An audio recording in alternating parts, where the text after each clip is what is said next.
तो बड़ी ईद के मौके पर आपके घर में है दावत का प्रोग्राम और आ रहे हैं ढेर सारे मेहमान, तो परेशान होना छोड़े, आप ये मजेदार सी मटन ग्रेवी बना ले। यकीन करें देग से ज्यादा टेस्टी सालन बनकर तैयार होगा और इसे बनाना भी आसान है।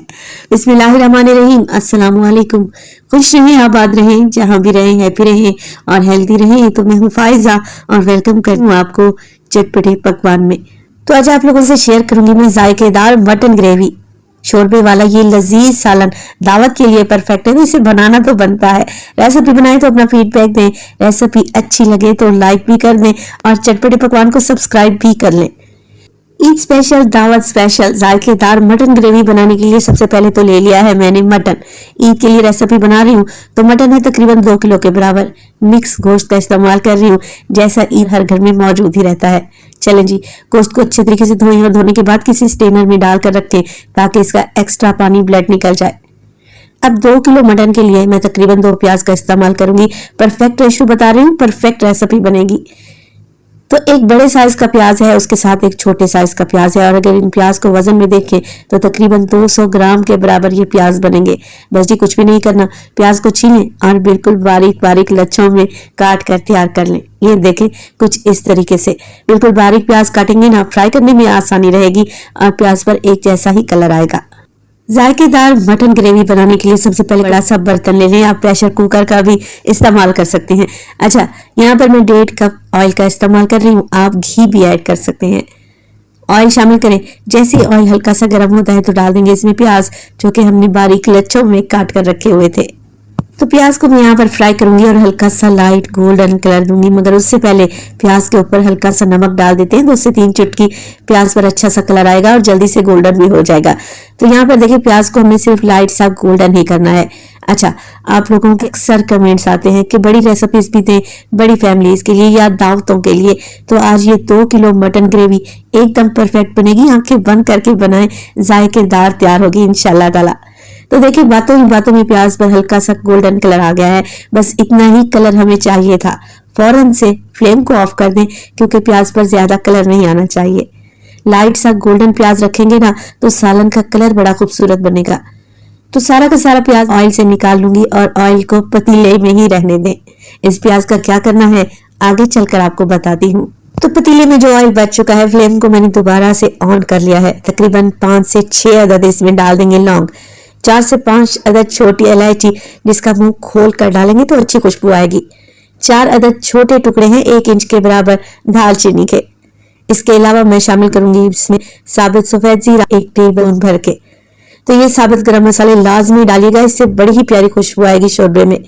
तकरीबन 1 टीस्पून के करीब मैंने इसमें साबित काली मिर्ची डाल दी और 2 टेबल स्पून इसमें शामिल कर रही हूँ फ्रेश कुटा हुआ अदरक और लहसुन डालें और बस अच्छे तरीके से मिक्स कर लें। अदरक लहसुन को कोई कलर नहीं देंगे, बस हल्का सा मिक्स करेंगे मसालों के साथ और अब इसमें डाल देंगे मटन। तो अगर आप मेरे तरीके से ये मटन ग्रेवी बना लेते हैं तो यकीन करें मटन कढ़ाई और मटन कोरमा को भूल जाएंगे। ये कोई इतनी जायकेदार बनकर तैयार होगी। अच्छा, मटन के साथ 1 टीस्पून नमक डाल रही हूँ और ½ टीस्पून डालूंगी मैं हल्दी। नमक डालने से मटन में अच्छा टेस्ट आएगा और मटन के अंदर तक टेस्ट जाएगा, और हल्दी डालने से मटन में एक जो टिपिकल सी खुशबू होती है ना, स्मेल होती है, वो चली जाएगी इंशाल्लाह ताला। बस जी अब कुछ भी नहीं करना, मटन को अच्छे तरीके से भून लेंगे इतना कि मटन का कलर चेंज हो जाए। सेम रेसिपी आप बीफ से भी ट्राई कर सकते हैं। बीफ में क्या होगा, पानी ज्यादा डालना पड़ेगा क्योंकि बीफ को गलने में टाइम लगता है। चलें जी, 7 से 8 मिनट तो आपको लाजमी लगेंगे क्योंकि मटन पानी छोड़ेगा और उसी पानी को आप लोगों ने ड्राई करना है। तो ये देखें जी, बेहतरीन सा मटन भून चुका है, कलर चेंज हो चुका है और आपको ऑयल भी नजर आ रहा है। इसी स्टेज पर मैं इसमें डाल दूंगी कुछ मिर्च मसाले। तो पाउडर मसालों का इस्तेमाल करूंगी। नमक और हल्दी तो मैं ऑलरेडी डाल ही चुकी हूँ। डालेंगे इसमें लाल मिर्च का पाउडर, तकरीबन मैं 1 टेबल स्पून डालने लगी हूँ। आप अपने टेस्ट के मुताबिक एडजस्ट कर लें। 2 टेबल स्पून के करीब मैं इसमें डालूंगी धनिया पाउडर। इसके अलावा शामिल करेंगे इसमें कश्मीरी लाल मिर्च का पाउडर, अच्छे कलर के लिए तकरीबन 1 टेबल स्पून भरकर डाल रही हूँ। इसके अलावा जीरा पाउडर का इस्तेमाल करूंगी मैं तकरीबन 1 टेबल स्पून। कोई पैकेट का भी मसाला इस्तेमाल नहीं करेंगे, मगर फिर भी ये मटन ग्रेवी बहुत ही लजीज बनकर तैयार होगी। तो बस जी इसे तो रख देंगे साइड पर। अब जो प्याज मैंने ब्राउन करके रखे हुए थे ना, उसे एक बोल में डालें। साथ में डालेंगे तकरीबन 1.5 कप के करीब दही।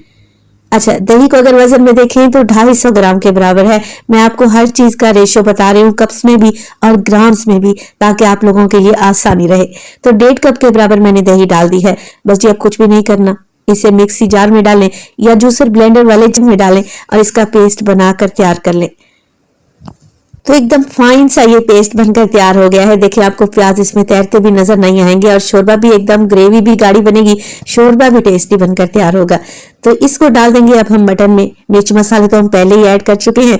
प्याज और दही का मिक्सचर इस टाइम पर डालें और बस अच्छे तरीके से मिक्स कर लें। और रेसिपी इस स्टेज पर जरा सी भी अच्छी लग रही हो, यूनिक और नई हो, तो रेसिपी को जरूर लाइक करें और चटपटे पकवान को सब्सक्राइब भी कर लें। आप सब लोगों का बेहद शुक्रिया।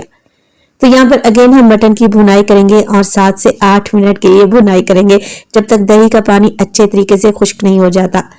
बड़ी ईद के मौके पर गेट टुगेदर होते हैं, दावतें होती हैं, एक दूसरे के घर फैमिलीज आती जाती हैं, तो दावत के लिए ये मटन ग्रेवी एकदम परफेक्ट रहेगी। यकीन करें, कोरमा कढ़ाई को टक्कर दे देगी ये मटन ग्रेवी। अच्छा, सारी चीजों को मैंने अच्छे तरीके से मिक्स कर लिया है और यहाँ पर एक चीज डालनी मैं भूल गई थी, वो है पिसा हुआ खुशबूदार गरम मसाला। 1/2 टेबल स्पून शामिल कर दें और अच्छे तरीके से मिक्स कर लें। मटन को अब मैं कवर करके पकाऊंगी ताकि दही का पानी भी खुश्क हो जाए और मटन स्टीम में हल्का सा गल भी जाए। तो ज्यादा नहीं, 5 से 6 मिनट के लिए मटन कवर करके पकाएं। दही का पानी भी खुश्क हो जाएगा, ऑयल भी ऊपर आ जाएगा।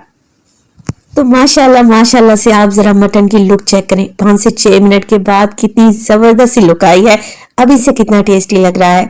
दही का पानी खुश्क हो गया ना, अब हम इसमें डालेंगे मटन को गलाने के लिए और टेस्टी शोरबा बनाने के लिए पानी। तो मैं 2 ग्लास के बराबर या 4 कप के बराबर पानी इस्तेमाल कर रही हूँ, क्योंकि मैं मटन पतीले में बना रही हूँ, इसलिए पानी ज्यादा डाला है। अगर आप प्रेशर कुकर में मटन बना रहे हैं ना, तो फिर पानी की मिकदार को कम कर लें और शोरबा अपने हिसाब से एडजस्ट कर लें। कवर लगा दें और तकरीबन 20 से 25 मिनट के लिए मटन को पकने के लिए छोड़ दें, जब तक ये मक्खन मलाई की तरह मुलायम नहीं हो जाता। तो तकरीबन 20 मिनट के बाद माशाल्लाह से मटन अच्छे तरीके से गल चुका है और यहाँ पर मुनासिब सी ग्रेवी भी बन चुकी है। अगर आप इस ग्रेवी को मजीद गाढ़ा करना चाहें तो ये आप पर डिपेंड करता है कि आप कितने गेस्ट के लिए कितना शोरबा रखना चाहते हैं। चलें जी, इसी स्टेज पर मैं तो फ्लेम को ऑफ करने लगी हूँ। आखिर में डालूंगी मैं इसमें हस्बे मामूल हरी मिर्चें और डालेंगे इसमें ढेर सारा हरा धनिया। खुशबूदार मटन ग्रेवी तैयार है। लग रही है ना एकदम टेस्टी। आप इसे नान खमीरी रोटी के साथ सर्व करें, खाकर मजा आ जाएगा। ईद स्पेशल रेसिपी है, आप इसे बनाएंगे तो बार बार बनाएंगे। तो कुछ रेसिपीज ऐसी होती हैं जिनका जायका जुबान पर रह जाता है और ये ऐसी ही मटन ग्रेवी है। मैं ऐसे ही नहीं तारीफें कर रही, आप बनाएंगे ना, आपको तभी अंदाजा होगा कि ये मटन ग्रेवी कितनी जायकेदार बनी है। रेसिपी बनाए तो अपना फीडबैक लाजमी दिया करें, ताकि एक प्यारे से कमेंट का मुझे इंतजार रहेगा। अपना बहुत सारा ख्याल रखिएगा, फाइजा को अपनी दुआओं में याद रखिएगा। मुझे दीजिए इजाजत। टिल देन, अल्लाह निगहबान।